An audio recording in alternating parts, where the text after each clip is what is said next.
Atxaldeon guztioi, gaurko klasean ikusiko duguna izango da, ze marraztu, zirriborro bat egiteko, ze gauzak har dezakegu. Orduan, lehenengo gauza izango litzake, esan nizuen bezala, etetera eta mandarin egin genunean, forma borobiak. Baina, hasiko gea ikusten, nola moldatuko dugun etxean, bodegoi bat esaten dena. Hemen dazkazue forma geometrikuak, eta, hauek dira klasean erabiltzen ditugunak. Baina, zuek seguro naiz etxean izango dituzue halako objektuak. Hauek ere bai balio dute. Eta beste gauza importantea, flexo bat. Zergatik? Flexo batekin egingo duguna izango da itzalak askoz nabarmenagoak egin. Zertarako, benetan gure objektua marrazten degunean ikasteko. Zer da marraztea? Marraztea azken finean ez da bakarrik objektu bat hartu eta isladatu edo representatu argazki bat izango balitz bezala. Hoi azkeneko erabilpen bada. Marraztea azkenean izaten da ikastea barrutikan gauzak nolakoak dian, eta batez ere begiratzen ikastea. Barneko egitura egiten deguna da gero azaleratzea. Eta baita ere ikasten dugu marrazten ezberdintzen zer den ikusten deguna eta zer den iruditzen zaiguna ikusten ari garela. Orduan oso importante da gero pentsamendutako halako entrenamenduak izatea. Orduan, egitura, barneko egitura nolakoa dan, eta gero ezberdintzea, barruan dagona, ikusten deguna, eta iruditzen zaigun ikusten nahi gehala. Izango litzake baita ere, espresiorako tresna. Azkenean, zuk egiten dezuna da, barrutikan dazkazun gauzak. Baina, guazen ba. Hoi beste egon batean.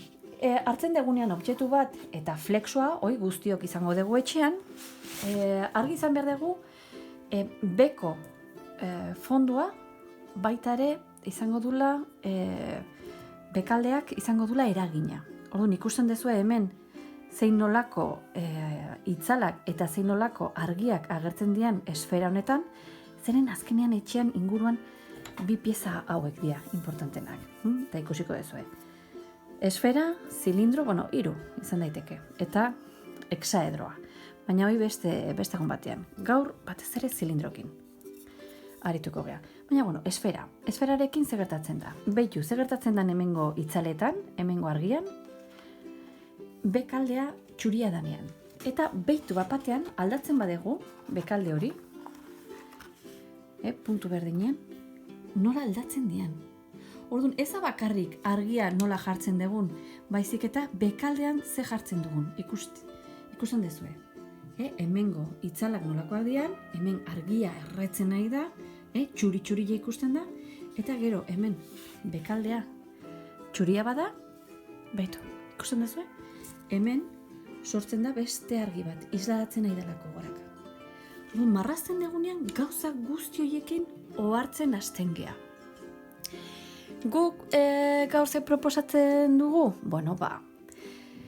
Hartzea objektu oso erresa, zilindroa ikusten dezue, eta esango dizuet nola egingo dugun. Ez dugu egingo rektangelu bat bezala eta gero gainean jarri. Ez. Beitu, ikusiko duguna, gauza bat oso importantea. Marrazten egianean, borra goma erabili beharrean, kendu. Egin ez duguna da, suabe egiten dugu, eta gero zerbait gustatzen bazaigu, ikusten dezue, ze suabe egin izen ez, gero ikusiko dezue nola egingo ditugun marrak. Baina oso suabe, horregatik erabiltzen dugu B bat, aurreko bideoan ere bai ikusi genuen. B bat erabiltzen dugu, suabe aritzen gea, eta zilindro bat egiteko ardatza esan dugu. Ardatza egiten dugu eta inguruan muelle bat egingo bagenu bezala. Orduan ikusten nahi gea barneko egitura nolakoa dan. Eta gero generatriz, hemendikan, ate bat tik bestea, eta gero hemendikan bai markatzen ditugu nahi ditugun marrak. Behin markatu ditugun marrak ilunagoak, besteak ez digute inungo arazorik sortzen. Zer gertatzen da, hemen jartzen badira guain, naiz eta nik ez ikusi zer agertzen zego hemendik. Bueno, izango da gure gaurko tema. Eta nik uste egun hauetan izan dugu. Beitu, ardatza markatzen dugu eta ardatzaren gainean egiten duguna da barnekaldea markatu. Eta gero ja ardatzaren gainean, eta horrela ja badakigu bakoitza noa di joan, marra bakoitza. Zer gertatzen da? Nik horrela egiten badet, ze izan daitekeo.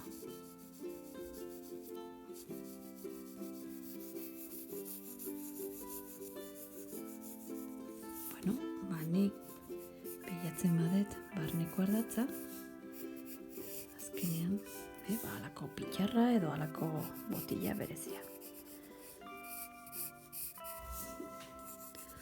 Orduan, komendatzen dizuedana da, zerbait zilindrikoa egin behar dezutenean,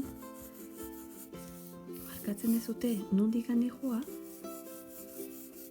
eta gero, beraka, zer egiten dugu horrela ere bai? Bueno, azkenean simetria modu errexagoan lortzen dugu. Ados.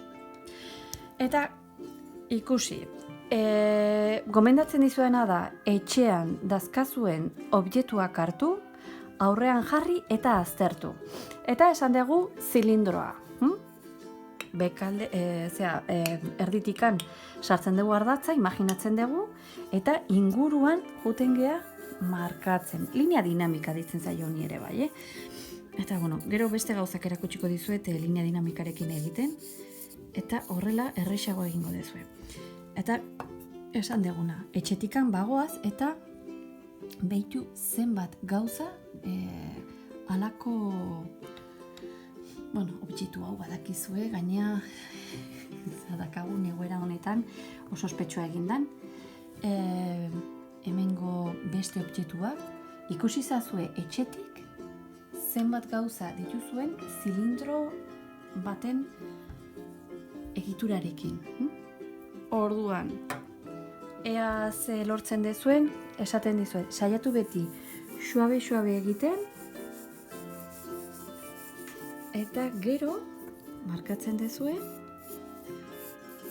zeren hainbeste marra egiten dituzunean, argi izan, marra hauen artean egongo da zuek bilatzen aizeaten marrak. Venga, animo eta paperroioak, abertzen bat barrukoa, eta guain, abertzen nolako egiten deun. Papera jartzen dugun, hemendikan.